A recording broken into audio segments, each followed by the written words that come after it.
Golkar akan merasakan dampaknya di kemudian hari. Apa Minimal dampaknya? orang semakin melihat bahwa memang model Orde Baru itu yang paling cocok untuk Golkar. Jadi rasa ordanya memang nggak bisa sangat lepas dari menonjol. Golkar. Dan itu cocok sekali dengan tabiat Pak Jokowi. Anda bilang nggak sehat, tapi Pak Ridwan bilang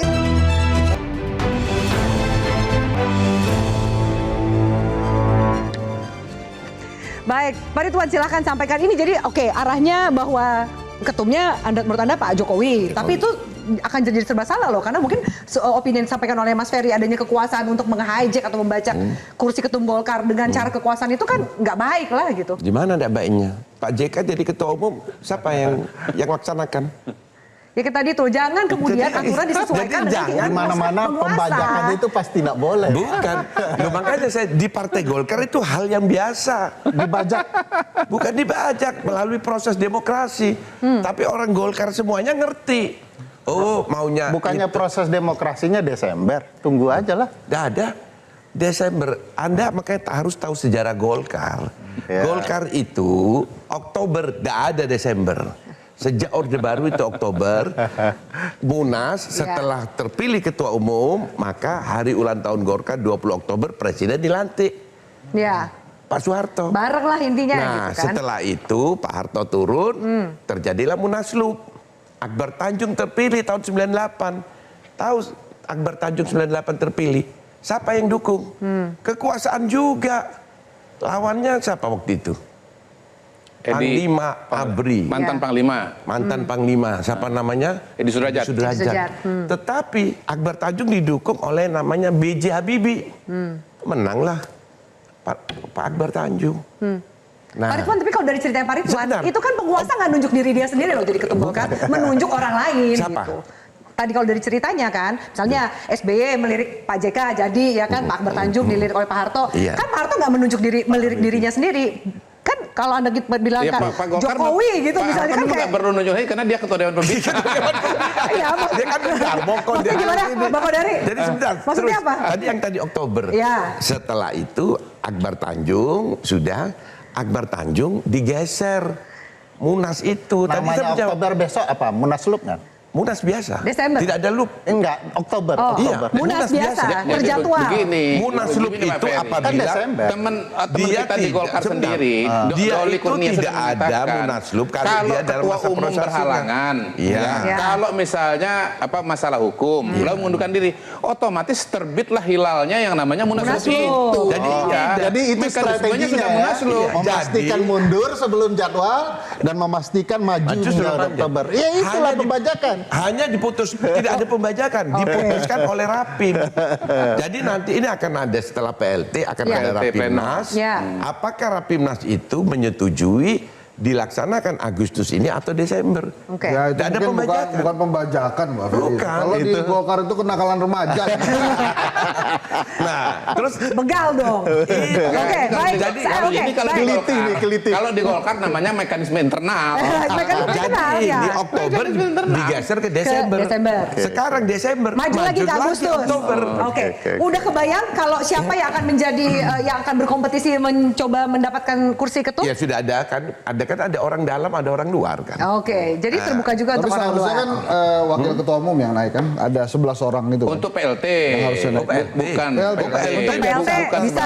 Dari Tapi kalau ketum nggak bisa kan langsung Nggak bisa, kemudian di luar naik. itu nggak bisa. Oh iya, Oke, makanya baik. PLT Dulu kan waktu harus- Novanto bermasalah, Wakil ketua umum. Erlangga naik karena Ya. dia salah satu ketua kan, naik. Nah terus dia terpilih, tidak ada Jadi pemilihan. calon orang luar Pak Jokowi.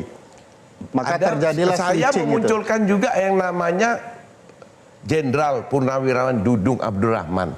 Karena kita harus melihat sejarah. Golkar itu yang dirikan tentara Angkatan Darat. Jadi Ada ketumnya namanya harus kelompok- tentara juga? Loh ya, Ini partai ABG. tentara begitu ya Pak? A itu adalah ABRI, B birokrat, G golongan. Kita harus kembalikan ini. Kalau Golkar mau besar, dalam artian bukan ABRI dalam atau TNI aktif, purnawirawan. Oke. Ada Dudung Abdurrahman. Oke. Jadi birokrat saya sudah munculkan nama Pak duduk nih. Hah? Dudung. Nama baru ya? Oke, yang Dudung beredar kan baru. namanya Dudung. belum menyebut Pak Dudung. Iya, Dudung Gibran masuk nggak Pak? Gibran Raka Buming Raka masuk nggak? Karena kemarin itu Saya beredar tidak- di media sosial meme-nya Gibran Iya. for ketum Golkar gitu. Saya tidak memunculkan. Tadi ABG kan saya munculkan Dudung dari A, dari B-nya nih. G-nya banyak sekali. Ada Bambang Susatyo, Iya. ada Agus Gumiwang Kartasasmita dan macam-macam. Orang luarnya itu ya tadi Pak Bahlil, orang luar. Oh, kok Pak Karena Bahlil? bukan struktur partai.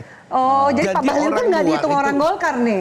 Golkar, tapi tidak di struktur. Oke, gitu baik, loh. baik, Nah, baik. orang-orang luarnya tadi itu tidak di struktur siapa? Jokowi, Dudung Abdurrahman, Yusuf Ateh, banyak orang luarnya. Oke. Partai ini partai terbuka, jangan menyamakan Baik. partai itu dengan partai-partai yang lain. Beda. Oke, baik. Partai Golkar itu. Kita bergabung ini juga hadir via Zoom Wakil Ketua Umum DPP Partai Golkar Pak Nurdin Halid. Halo Pak Nurdin, selamat malam. Selamat malam, Assalamualaikum. Waalaikumsalam. Oke, Pak Nurdin, ini kita membahas kira-kira potensi yang menjadi ketua umum baru nih siapa sambil menunggu nanti seperti apa jalannya Munaslup. Nama yang beredar itu bahkan mulai dari internal Golkar sampai Pak Ridwan bahkan menyebut Pak Jokowi gitu. Kalau Bang Kodari udah memuji Gibran yang cocok kira-kira jadi calon ketum. Bagaimana Anda melihat ini Pak Nurdin? Salah satu keunggulan daripada Partai Golkar, kenapa sejak era reformasi di tengah terkadang tertimpa badai, hantaman yang luar biasa, tapi sampai saat ini sejak reformasi Alhamdulillah Golkar tetap eksis, itu karena roh demokrasi itu tertanam dalam kalbu, jiwa, serbangat daripada seluruh insan Partai Golongan Karya. Oleh karena itu, turbulensi apapun yang terjadi tetap diselesaikan dalam mekanisme organisasi. Kita di tahun 2015 pernah terjadi perpecahan, ada dua kubu, tapi kemudian alhamdulillah bisa kita selesaikan dengan baik tanpa campur tangan dari pihak manapun. Diselesaikan dengan kekeluargaan, musyawarah mufakat, semua bisa selesai. Novanto juga kemudian 2016 juga terdapat masalah, kita juga bisa selesaikan dengan baik. Sekarang di tengah-tengah Golkar yang sangat solid, utuh, konsentrasi untuk menghadapi kontestasi pilkada serentak dengan target memenangkan 60%, terjadi lagi suatu hal yang tidak diduga sebelumnya, tapi kita bisa memahami Pak Erlangga mundur di tengah-tengah beliau sangat berprestasi. Suka tidak suka itu adalah fakta. Kita bisa memenangkan pileg dan pilpres, kemudian nanti kita telah melakukan rekrutmen untuk prosesi pilkada, kemudian beliau mundur dengan alasan yang sangat pribadi. Apa alasannya jangan ditanya, tanya kepada Pak Erlangga. Nah sekarang prosesi untuk pergantian ketua umum itu pada mekanisme.